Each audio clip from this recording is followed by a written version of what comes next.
This story is titled, I Came Home Early and Heard My Girlfriend Brag About Cheating on Me. I walked out without saying a word. Now she's desperate to find me. Hi everyone. Before we dive in, a quick favor. If you enjoy content like this, please hit the subscribe button.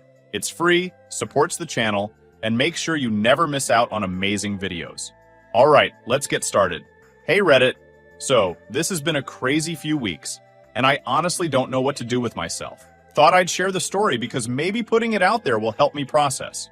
I'm Drew, 32, and I thought I had my life figured out, or at least the relationship part of it. I've been dating this girl, Olivia, for 2 years. We met at a Christmas party a couple of years back, and at the time, it felt like one of those, this is meant to happen moments.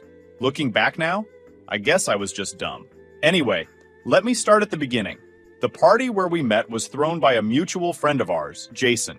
Jason and I go way back, like high school days, and Olivia was one of his employees. I didn't even want to go to the party that night. Work had been brutal, and I just wanted to stay home. But Jason guilt-tripped me into showing up, saying I needed to meet people and live a little. So I went, and there she was. Olivia! She was laughing with a group of people when I first saw her. Jason, being Jason, dragged me over to introduce us. We hit it off almost immediately. She laughed at my dumb jokes, asked about my interests, and genuinely seemed interested in me. I remember leaving that party with her number and this goofy smile on my face. Fast forward a few weeks, we went on our first date. Nothing fancy, just a burger joint and a walk in the park. But it was perfect. She was funny, smart, and way more grounded than I expected someone like her to be. We clicked, you know? Like I could see this going somewhere serious. And it did. A few months later, we were officially a couple, and everything felt good. But there was one thing that always stuck out. Her younger sister, Chloe. From the very first time I met her, I could tell she didn't like me. She wasn't outright rude, but she had this way of making comments that felt like little jabs. Like, during one of the first family dinners I went to, she said, "Wow, Olivia, you really went for the low-maintenance look, huh?" Like, what does that even mean? I brushed it off at first, thinking maybe she was just protective of her sister or trying to mess with me. But it didn't stop. Chloe would always find ways to undermine me. If I mentioned something I was passionate about, she'd roll her eyes or make a sarcastic comment. Like, one time I was talking about a hike, Olivia, and I went on, and Chloe was like, "Wow, how thrilling. I'm sure you guys had a wild time looking at trees." She'd also do this thing where she'd bring up Olivia's exes, like, "Oh, remember when you and Mark went to Cancun? That sounded like such a fun trip." It felt like she was constantly trying to remind me that Olivia could do better or that I didn't measure up. I brought it up to Olivia a few times, asking why Chloe seemed to have it out for me. She'd just laugh it off and say, "That's just Chloe. She's like that with everyone." But it didn't feel like that. I mean, she was perfectly nice to everyone else, just not me. I started dreading any time we had to hang out with her. But for Olivia's sake, I sucked it up. Despite Chloe's attitude, my relationship with Olivia kept moving forward. We moved in together after about a year, splitting rent in a small house just outside of the city. Life felt stable, like we were building something real.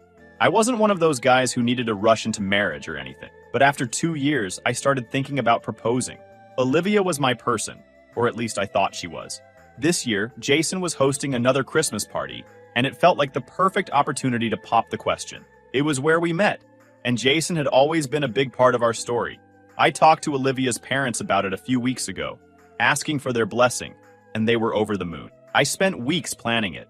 I picked out the ring, rehearsed what I was going to say, and even coordinated with Jason to make sure the moment would be perfect. I imagined Olivia's face when I got down on one knee in front of all our friends, how happy she'd be, how we'd laugh about the journey that got us there. I was so sure I was doing the right thing. But life has a way of kicking you in the teeth when you least expect it. All those plans, all that excitement. It was like building a house on quicksand. I didn't know it at the time, but the foundation of our relationship wasn't what I thought it was, and the cracks were about to show in the worst way. About a month ago, the guys and I planned a weekend fishing trip up to this spot we love near the lake. It's quiet, kind of off the grid, and it's always been our go-to place to just unwind and catch up. We pack up a couple of coolers, grab some gear, and just hang out. I'd been looking forward to it for weeks. Life had been a grind, and I needed the break. Olivia wasn't thrilled about me being gone for a whole weekend, but I told her it was important to me, and she seemed to get it. Or at least, she pretended to. So, I was driving out that Saturday morning. I had my truck loaded up. Tent, cooler, food, everything I thought I'd need. I was already an hour out when it hit me. I'd left my tackle box sitting in the garage. Now, I know it doesn't sound like a big deal, but that tackle box was brand new. Olivia had given it to me as a gift, and I'd spent a fortune on new lures, hooks, the works. I couldn't just fish without it. Plus, I knew the guys would give me endless crap if I showed up empty-handed. So I sighed, turned the truck around, and started heading back home. I wasn't too happy about losing time, but I figured I'd grab the box and get back on the road in no time. Olivia had mentioned she'd be out shopping with Chloe that day, so I wasn't expecting anyone to be home. Honestly, I was kind of relieved about that. I didn't want to deal with the whole, "why are you back so soon" conversation. Olivia wasn't the type to hold back her opinions, and if she thought something was dumb, she'd let you know. I figured it was better to just be in and out without any awkwardness. By the time I pulled into the driveway, it was around 3 p.m. Olivia's car was parked there, which caught me off guard. My first thought was that maybe she'd gotten back early, or their shopping trip had been cut short. I didn't think much of it. Sometimes plans change, right? I parked the truck and headed inside, already focused on grabbing the tackle box and hitting the road again. When I walked through the door, the house felt oddly still. You know when something just feels off? The air felt heavier, like the kind of quiet that isn't really quiet. I could hear faint voices coming from the living room, so I figured Olivia and Chloe were just hanging out. It wasn't unusual for Chloe to be over. She didn't live too far, and Olivia liked having her around. I usually just kept my distance when Chloe was over. It was easier that way. As I made my way through the house, I realized their voices were louder than I thought. They weren't just chatting, they were laughing. Not the friendly, lighthearted kind of laughing either. It was that mean, gossipy kind of laugh. I stopped in my tracks, halfway down the hall. I didn't mean to eavesdrop, but the way they were talking, something about it made me freeze. I couldn't help but listen. Chloe's voice carried first. "You're seriously telling me he didn't notice? Not even a little?" She sounded almost impressed, but in that snarky, mocking way she always had. Olivia's laugh followed, softer but full of amusement. "Of course not. Drew doesn't notice anything unless it's right in front of him. He's so focused on his little hobbies, he has no idea what's going on." My chest tightened. I didn't know what they were talking about, but the way they said my name, it felt wrong, like I was the punchline of some joke I didn't understand. Chloe wasn't done. "I still don't get how you put up with him. He's like the most boring guy I've ever met. Always talking about fishing or hiking or whatever. God, Olivia, you could do so much better. He's so safe," Olivia said. Her tone wasn't loving or affectionate. It sounded almost dismissive. "Safe?" Chloe replied. "Come on, you deserve more than boring. Scott is way better." My heart started racing. "Scott? Who's Scott?" I thought. Olivia's laugh cut through me. "I know. I didn't plan for it to happen, but Scott, he's just different. And in bed? Oh my God, it's insane. Drew doesn't even come close," Chloe continued. "Then what are you waiting for? Just break it off with Drew already. Scott is clearly the better choice." Olivia sighed. "I can't. Not yet. And I know he's planning something big for Christmas. I don't want to ruin it. Yet. I wanted to smash something. Yell. Do anything to release the anger boiling inside me. But instead, I just took a deep breath and left the house. As I closed the front door behind me, I heard Olivia call out, "Drew? Is that you?" I didn't answer. I got in my car and drove away. She called me a few minutes later, but I ignored it. By the time I got back on the road, she had sent me a string of messages. "Where are you? I thought I heard the door. Are you okay? Please call me." I didn't go back to the fishing trip.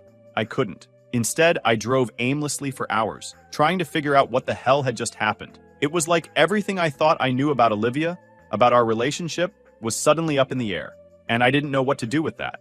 Eventually, I pulled into a motel parking lot and checked in for the night. It wasn't much, but it gave me a place to sit and think, without the weight of the house or Olivia's presence looming over me. I turned my phone off, ignoring the flood of messages and missed calls that had started coming in. I couldn't deal with her right now. I didn't want to hear her excuses or explanations. What could she possibly say to justify what I'd overheard?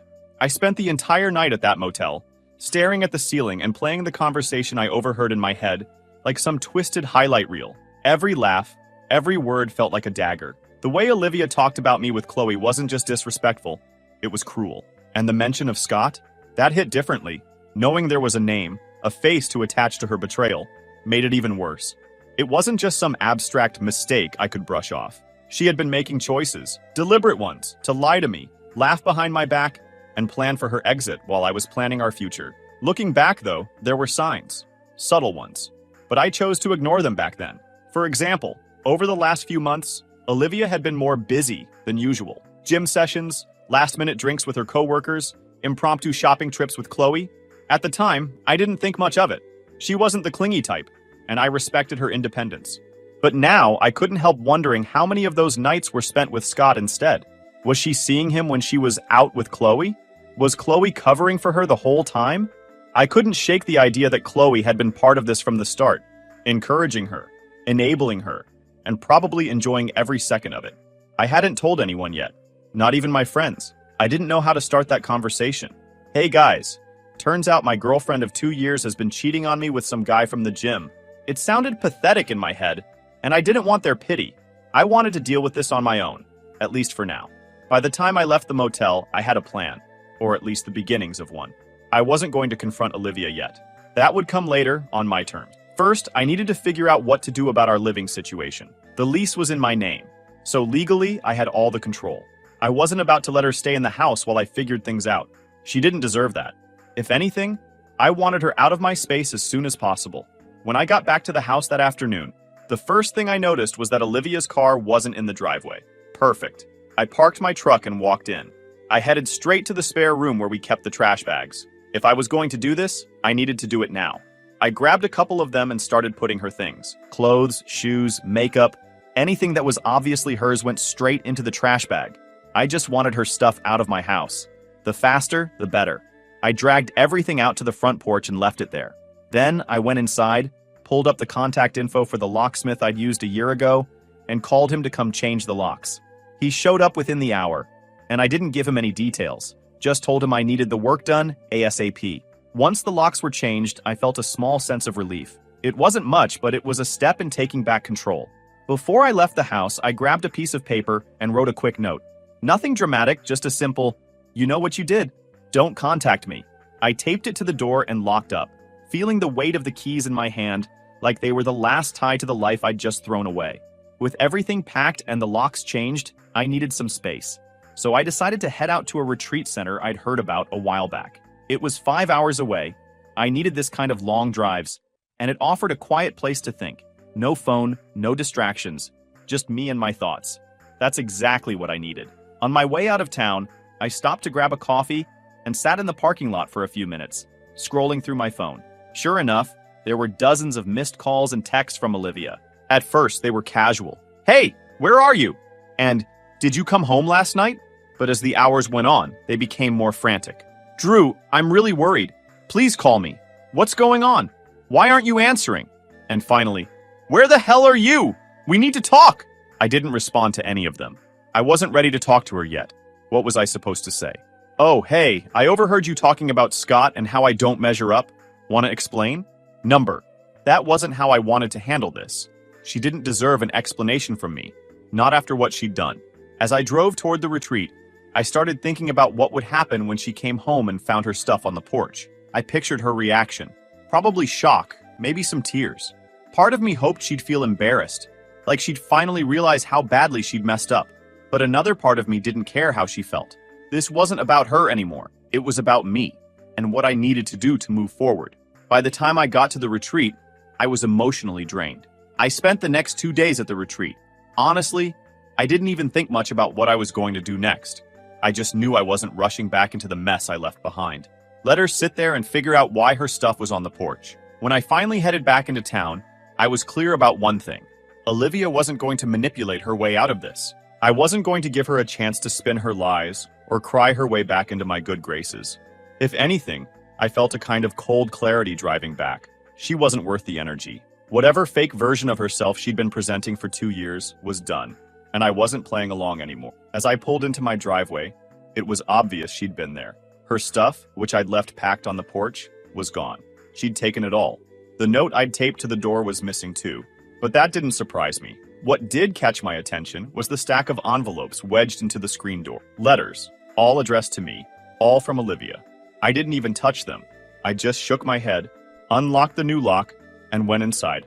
After clearing her last traces from the house, I sat down on the couch and pulled out my phone. I hadn't checked it since before the retreat, and when I turned it on, the notifications started flooding in. Texts, missed calls, voicemails. It was a barrage of desperation. The texts started out calm.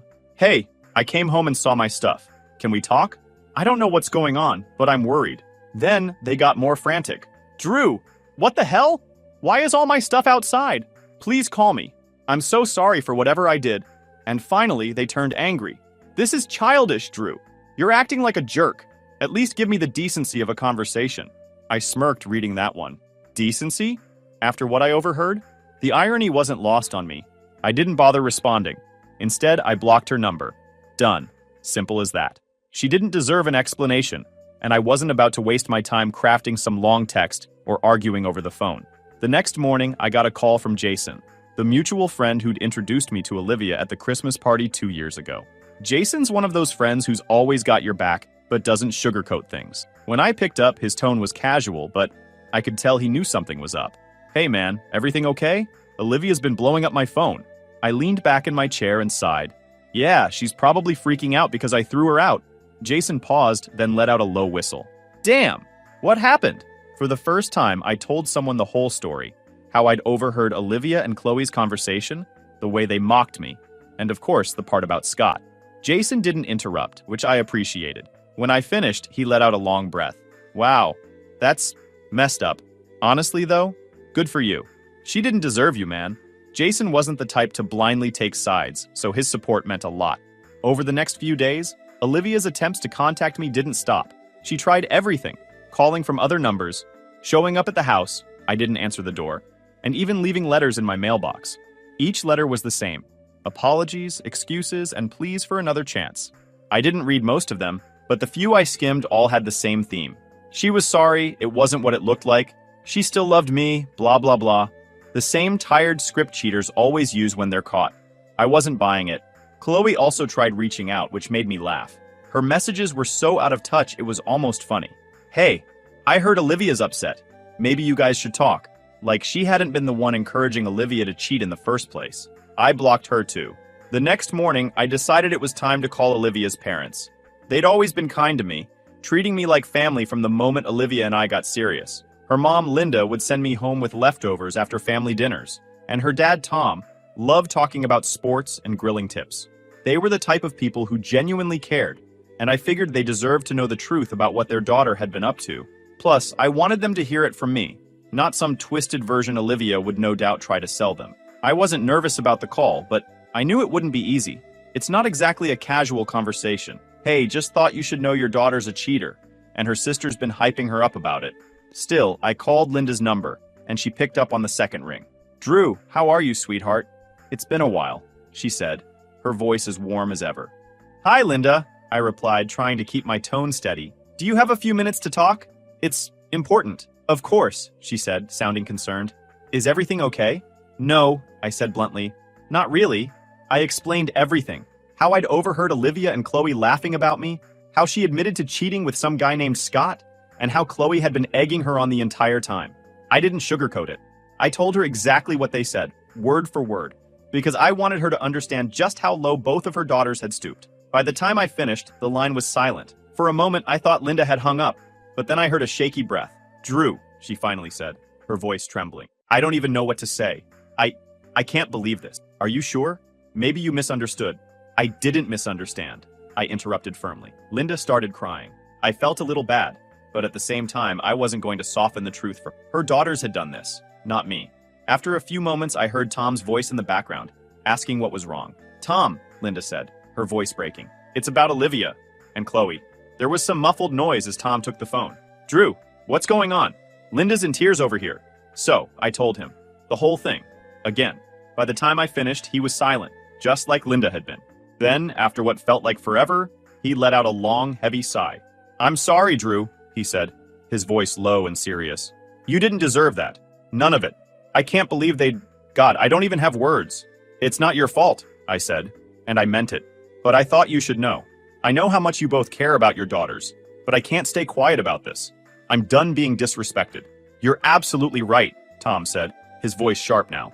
They crossed a line, and they need to face the consequences. I don't care if they're my daughters. What they did is disgusting. Linda, still crying in the background, chimed in. Drew, I'm so sorry. You've always been so good to Olivia, to our family. I can't believe she would throw that away. And Chloe, how could she encourage something like this? I don't even recognize them anymore. We talked for a while longer. They asked if I was okay, how I was handling everything, and if there was anything they could do to help. I told them I was fine, better than they probably expected, and that I was moving on, no matter how hard Olivia begged. Tom promised me they'd handle things on their end, and made it clear they wouldn't tolerate that kind of behavior in their family. Before we hung up, Tom said something that stuck with me. Drew, you've always been like a son to us. What Olivia did doesn't change that. You're welcome in our lives anytime, but as far as I'm concerned, she's out. Both of them are. I can't have people like that in my life, even if they're family. I wasn't sure how Olivia's parents would react, but I didn't think they'd cut ties with both of their daughters. It was a bold move, but honestly, it made me respect them even more. They didn't try to justify or excuse Olivia's behavior. They didn't pull the blood is thicker than water card. They just saw the situation for what it was and stood by their principles. I felt relieved, like a weight had been lifted knowing Olivia and Chloe wouldn't have the support system they'd probably been counting on. But another part of me felt sad, not for them, but for Linda and Tom. They didn't deserve this. They'd raised two daughters who turned out to be selfish, deceitful people, and now they had to live with that reality. I wouldn't wish that on anyone. By the time I went to bed that night, I felt more at peace than I had in weeks. Olivia and Chloe might have tried to ruin my life, but I wasn't the one left scrambling to fix things. That was on them now.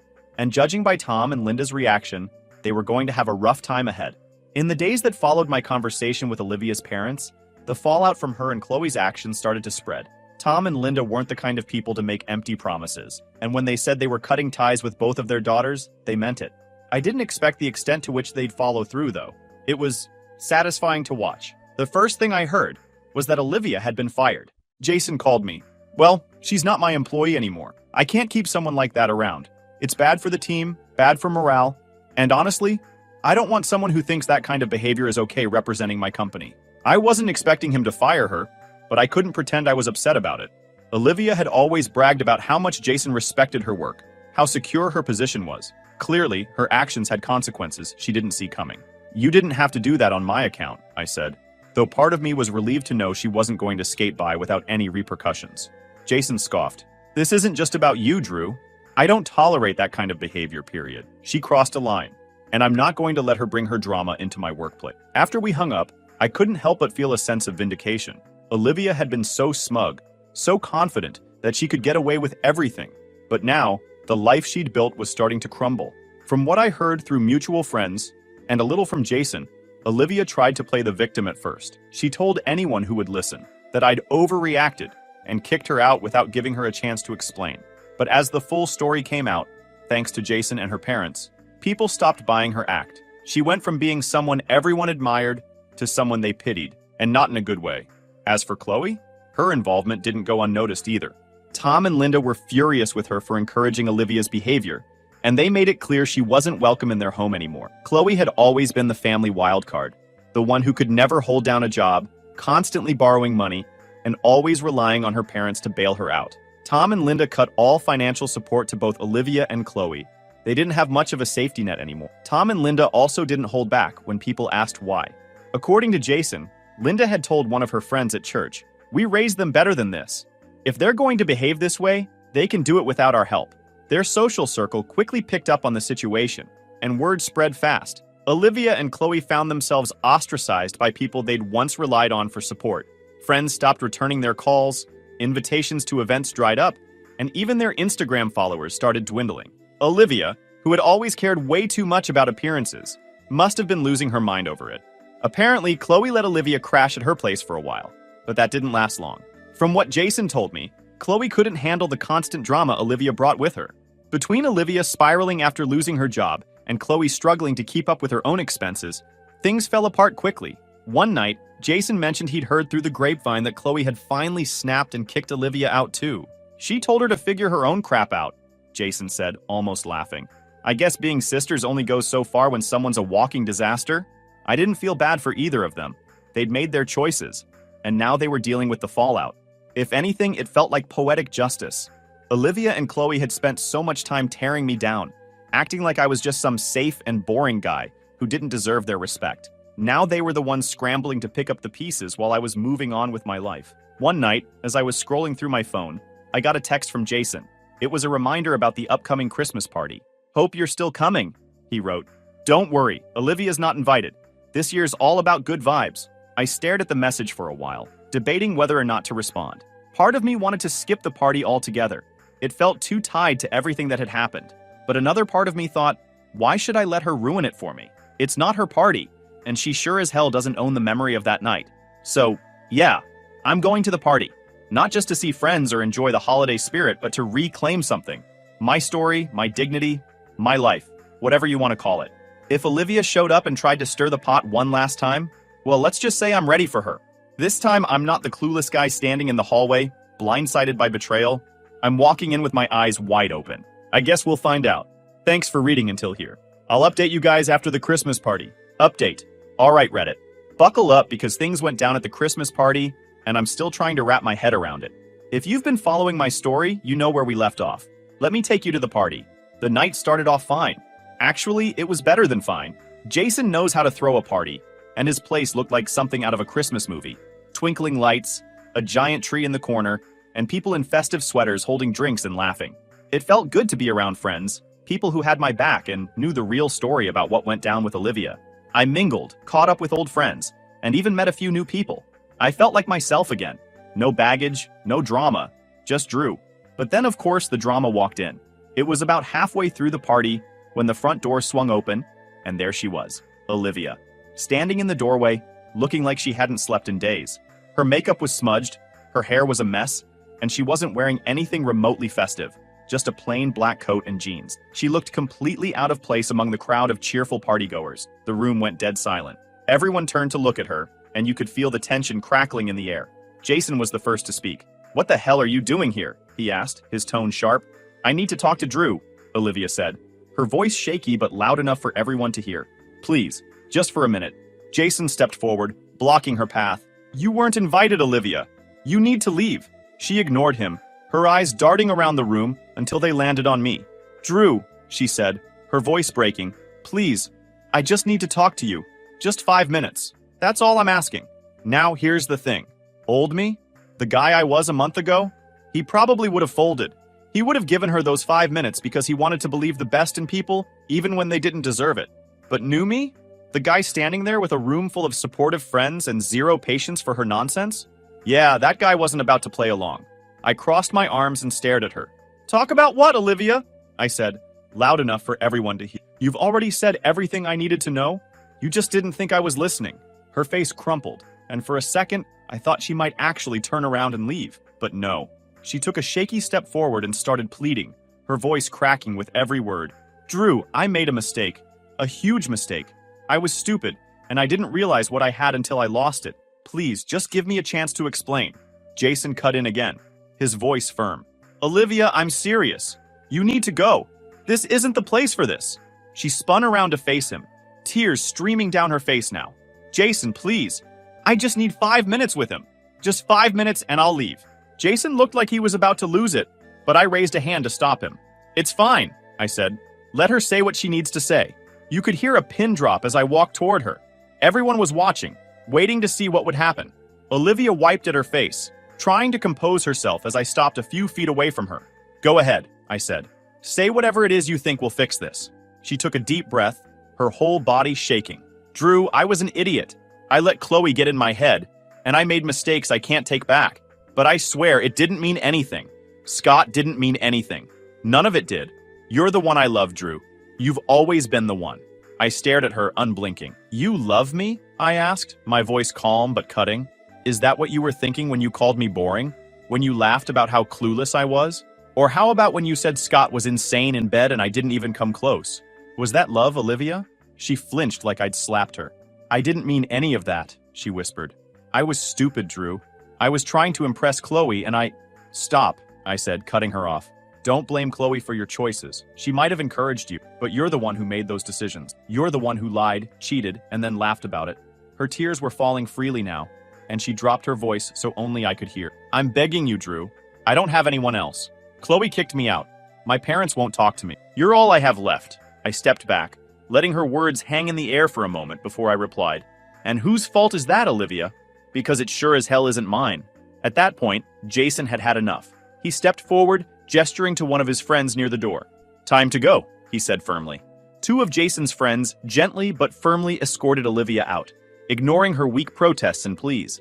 The door shut behind her, and just like that, the tension in the room evaporated.